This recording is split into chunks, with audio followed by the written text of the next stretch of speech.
When you think of cannabis in the U.S., what do you imagine early cannabis culture as? You may think of the hippies in the 1960s, or you may picture reefer madness from the 1930s. But cannabis use goes far, far beyond that century and has been a part of U.S. culture for centuries. So many did not see it as a drug, but as a plant, one that offered some beneficial elements to help with many problems. This plant's history has been suppressed in exchange for a history of demonization. As the U.S. is still battling for full cannabis legalization, it's important to know the truth about cannabis, including how it was used in the frontier times. As always, be sure to like, subscribe, and ring the bell for notifications for more exciting history and unique facts about the frontier you might have never heard about before. From high beginnings. Cannabis is a plant that was said to have had positive health effects dating all the way back to 2727 BC in China. In fact, many ancient societies had familiarity with cannabis and encouraged its use. For example, the ancient Greeks would use the plant to dress wounds on their horses. Ancient Indian and Islamic civilizations also used cannabis and declared it to help with many ailments, such as pain, insomnia, headaches, and many, many other diseases. Not to mention, hemp, which is made from the same plant, was also popular to use as rope and other such items. Even today, you still use hemp rope, bags, and other items. Eventually, cannabis made its way to the West in the 16th century. A Spanish fleet brought the plant to Chile, as it was great for making fiber. In the early days in the U.S., cannabis was not only a part of the country's culture, but a major crop. Its initial focus was primarily hemp products because it was super strong. Even the first president of the United States, George Washington, was a hemp grower. In Mount Vernon, he used this plant to create rope. While he didn't grow marijuana and got high off it, not that we know of anyway, it's still surreal to see a president embracing hemp and growing some himself. So back in the day, cannabis was not seen as a drug that would make you high and go crazy. How did it expand? There were many states that were warm to cannabis growing, which we will look at next. The many states that grew cannabis. In the late 1700s, hemp farms started to grow in states such as Kentucky, Georgia, Mississippi, California, South Carolina, and Nebraska. When you look at some of these states and their laws about marijuana today, it seems surprising. Yes, some of these southern states did grow cannabis and did it successfully too, even if it was not in its marijuana form. Let's focus on one state as an example of how it thrived with growing hemp: Kentucky. Nowadays, Kentucky is one of the latest states that legalize medical marijuana, with it becoming legalized as of January 1, 2025.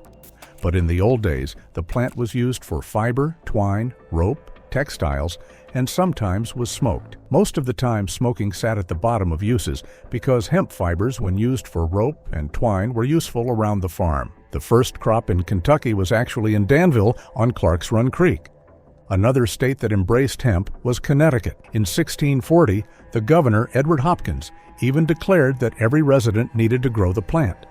Imagine a governor doing this today. So, hemp was a vital crop that grew as America did, and its medical benefits were also well known. One pioneer of medical cannabis was William Brooke O'Shaughnessy. He was born in Ireland and died in England. But his observations of medical cannabis being used in countries such as India helped popularize medical cannabis in the West. For example, he was able to treat muscle spasms associated with tetanus and rabies using resin.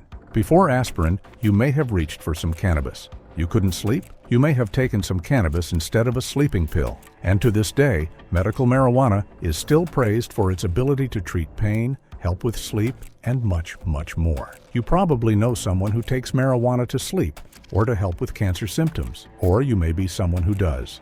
Cannabis was not always seen as this evil psychedelic drug that made you high and lazy. In fact, for many, it helped with their symptoms, and even back in the day, cannabis was touted as a solution to help with some nasty symptoms, from bites to spasms to even injuries. That being said, regulations would soon be coming to town, which would soon shake up the cannabis industry. Laws and regulations. Oh my! In the old times, the West wasn't just wild, but so was the medicine. You never knew what was going on inside your body. It could be medicine, or there could be poison laced with it. In some of our previous videos, we discussed how even alcohol was sometimes laced with deadly toxins, but that stretched to cannabis and other substances. Soon, the days of that would be mostly numbered. No more could drugs be mislabeled or mixed with narcotics that were undisclosed to the buyer. Better preservation and packaging would soon be the law of the land, tested by facilities to ensure that there weren't any nasty surprises. If the drug contained any potential side effects, it needed to be on the label. Kids could no longer buy something meant for adults, nor could adults get unlimited refills. Many drugs were no longer sold at a general store, but had to be prescribed by a licensed pharmacy. Many may agree that these changes were for the good, and cannabis was part of the change. Even nowadays, cannabis is seen as an adult product, and many agree with that. In 1905, according to the United States Department of Agriculture, there were around 29 states that had laws on the books about cannabis. For example, states like Louisiana and Wisconsin require that a doctor prescribe cannabis to you. Other states, like New York, required labeling, but not a prescription. But already there were signs that the herb was going to get demonized. The New York labeling, for example, labeled cannabis as poison. Now, we're not saying that cannabis has never had any negative side effects, but there have been 0 cases of someone overdosing on cannabis like it was cyanide. However, other poisons were leading to serious side effects and sometimes deaths. In California, while cannabis was not poison, there were attempts to regulate its sale. For instance, an 1880 bill would have regulated the sale of hemp-related products. Still, it was perfectly legal to grow and consume cannabis at this time, and at the time, this plant flourished. Nowadays, you wouldn't find cannabis growing on roadsides or in random fields, unless you got lucky. But in these times, the plant was everywhere. It could easily be spread through its pollen, flying high through the wind. Oh, and cannabis products were cheap at this time. Have you ever visited a dispensary in modern times? If you have, you know that cannabis products can generally be pricey. But back then, you could buy it for a fraction of a fraction. Of course, the cannabis was a lot less potent than it is now, but tolerances were a lot lower too. While cannabis was mainly used as a medicinal substance, many were starting to see that it had recreational uses. If you took a drag of a cannabis cigarette instead of a tobacco one, you may start to feel differences. The music you're listening to may sound better. Colors may pop out more. A man who grew angry with whiskey may have become calmer with cannabis. And soon, a group of cowboys would be coming to town. And they wouldn't be coming to spread fear, but peace and love. And also, a bit of revolutionary upheaval too. The Cannabis Cowboys. When you think of the people who made cannabis cool, yet edgy, who do you think of? You may think of the rockers from the British Revolution, or hippies who would smoke and then talk about peace and love, or Cheech and Chong, one of the most famous stoner comedians. But the original people who made cannabis use edgy were the Cannabis Cowboys, or the Mexican workers who needed to find a home after the Mexican-American War. In these times, Texas was a new state, and many refugees from the war lived there. Nowadays, Texas is still a state where cannabis is greatly outlawed. More on that later. But at this time, there was a large culture of cannabis consumption among Mexicans who possessed it. And since many were marginalized, they often intermingled with African-American cowboys. This is perhaps one reason why cannabis culture is associated with black people as well. They had their own little niche, while the rest of the frontier was running on booze and tobacco juice. We're not saying pot smokers never got violent, but let's ask you this: who would you trust more? A group of cannabis cowboys smoking some fat ones, or a tavern of outlaws who have had one too many shots and took opiates, not cannabis, for pain?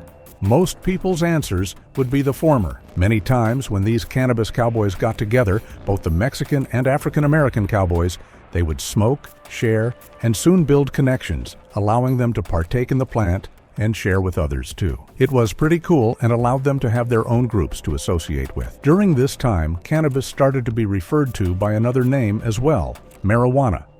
We will talk about that term a lot more later on. But by the turn of the 20th century, more people would be hearing that word, for better or for worse.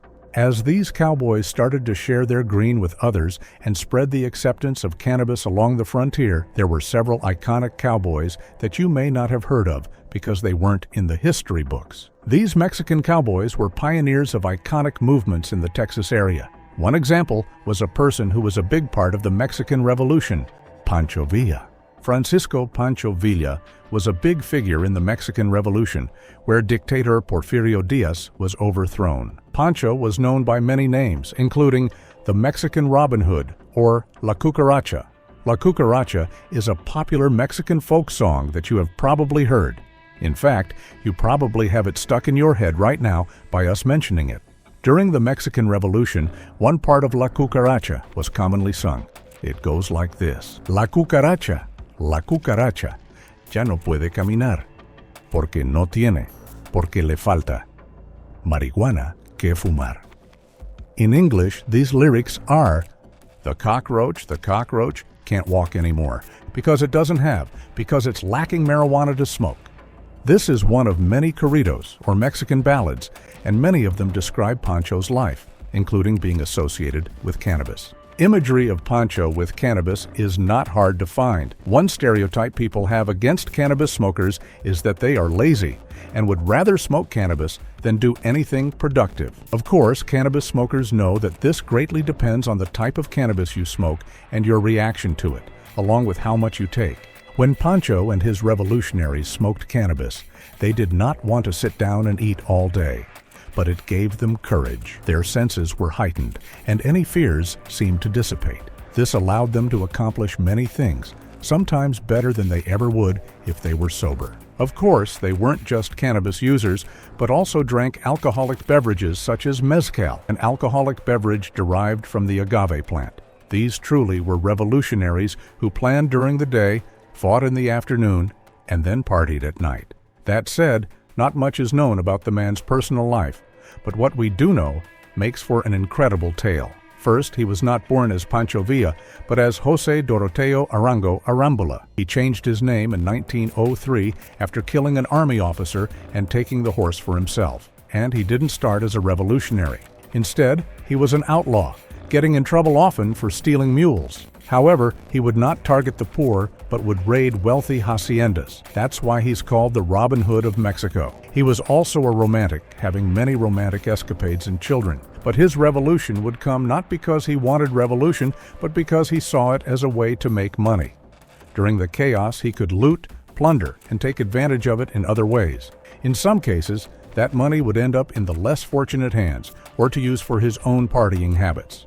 But he soon changed his mind when he met the revolutionary leader and future Mexican president Francisco Madero. Pancho was not a very political man, but he was one who did recognize the inequalities of society. Madero had many radical ideas about land reform and social justice causes, and Pancho agreed with many of them. And so, he would join the revolution. He would get into battles, get arrested, and even escape. Pancho has been a part of Mexican legend for over a century, but Madero was also a part of the legend.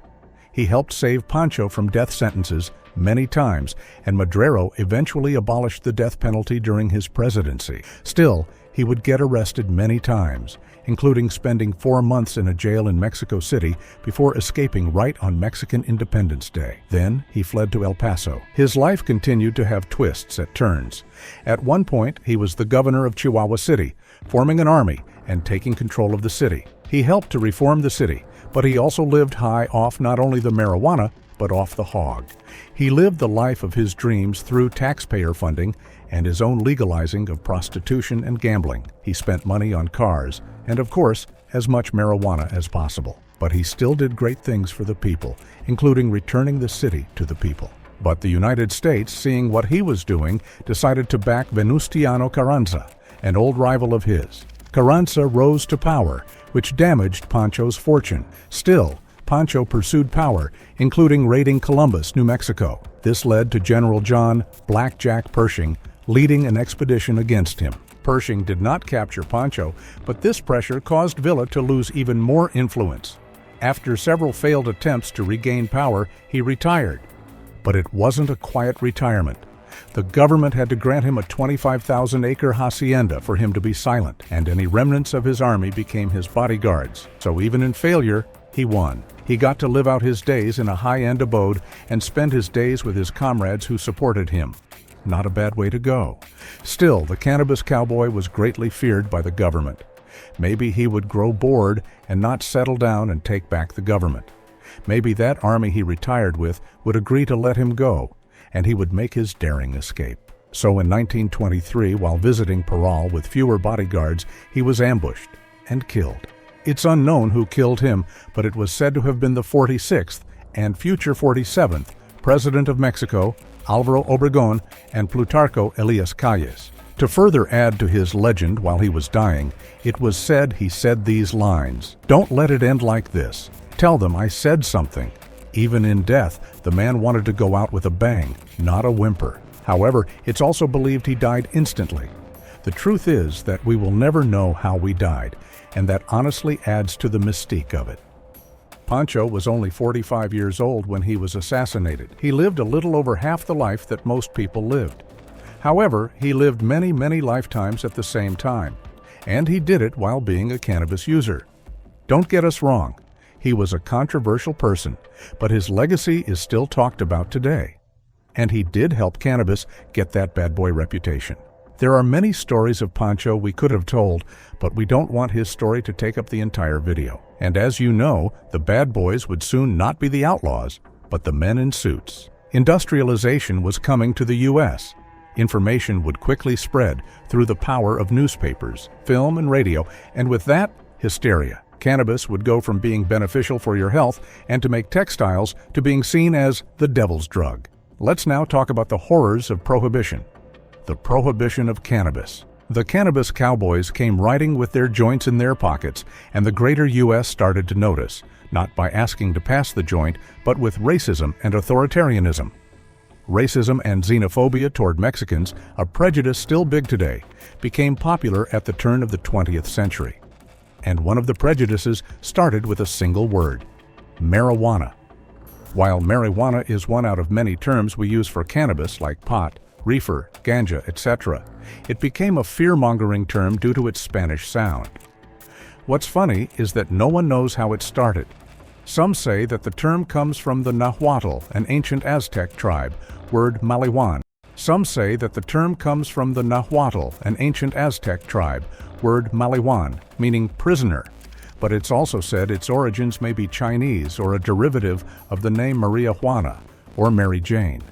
Others claim it comes from the Chilean Spanish term marihuanaza, or a shaman's dance when he's in an altered state of consciousness. Its earliest appearance was in 1846 in Pharmacopoeia Mexicana, where it was spelled marijuana. This spelling soon became marijuana, then marijuana. Harry J. Anslinger, the first commissioner of the Federal Bureau of Narcotics, also helped to normalize this word. It sounded foreign, thus scary to many xenophobic citizens. But xenophobia wasn't alone in why it got criminalized. Many industries knew they couldn't compete with cannabis. Paper, chemical, tobacco, alcohol, oil. These industries have all shared the blame for making cannabis illegal. While we can't point the finger at just one, there is probably some truth to each of these. Still, racism played a big part. People like Anslinger claimed that marijuana led to pregnancies, race mixing, and various other acts that were seen as degenerate at the time. One quote attributed to him says the quiet part out loud. "Reefer makes darkies think they're as good as white men." This hatred would later continue to bleed out in the court system. If an African American possessed weed, they would get sentences far greater than white counterparts. It couldn't be clearer than that. For many prohibitionists, it wasn't a legitimate concern based on current science, but hatred of people who looked different from them. Perhaps they also saw Pancho's revolution and believed that if enough people smoked, the same would happen to them. So the solution was to subdue, rather than allow for the plant to be in people's possession. Soon, many states were prohibiting cannabis, and in 1970, the Controlled Substances Act put a federal ban on cannabis through the Controlled Substances Act. This was decades after the marijuana tax law in 1937, which tried to regulate the plant like other substances. And it was right after the hippie revolution of the 1960s. Of course, while racism played a part, reefer madness was a thing everywhere in the 20th century. In 1920, Mexico banned marijuana, and many other countries have banned it as well. Still, ignorance plays a part in why this plant is banned. As you probably know, there has been a decades-long fight to make marijuana legal again. In 1996, California was the first state to make medical cannabis legal. In 2012, Colorado legalized the plant for recreational use. Currently, marijuana is legal recreationally in nearly half of the U.S. states, but the USA does seem like it's spinning its wheels compared to other countries. In 2018, Canada legalized cannabis recreationally throughout the country, and in 2021, Mexico decriminalized it. Meanwhile, the USA is taking many steps forward, but also many steps back. Meanwhile, the Biden proposal to reschedule cannabis from Schedule 1 to 3 is still being stalled. Whether or not we'll see a full legalization measure this decade, or for us to regress to 1970, is still unknown, and we believe that you should vote for or against any cannabis bills according to your principles. Remember that cannabis has had a long history in the U.S., and while its effects are still not fully understood, it's thought to be safer than alcohol. And it's not necessarily a plant that makes users lazy. Revolutions have been caused thanks to cannabis, such as the Mexican Revolution, the hippie movement, and many, many more. Today, we looked at the brief history of cannabis usage in the U.S., how it spread across the frontier, and the efforts taken to quell its usage, often based on incorrect or exaggerated information. Whether things will change is up to time, but it's important to know that cannabis was in the picture, even during frontier times. Do you use cannabis? Do you support its legalization, or do you believe it should still be illegal? Tell us why, and let's have a conversation in the comments. As usual, be sure to like, subscribe, and hit the bell for notifications for more interesting and informative frontier tales.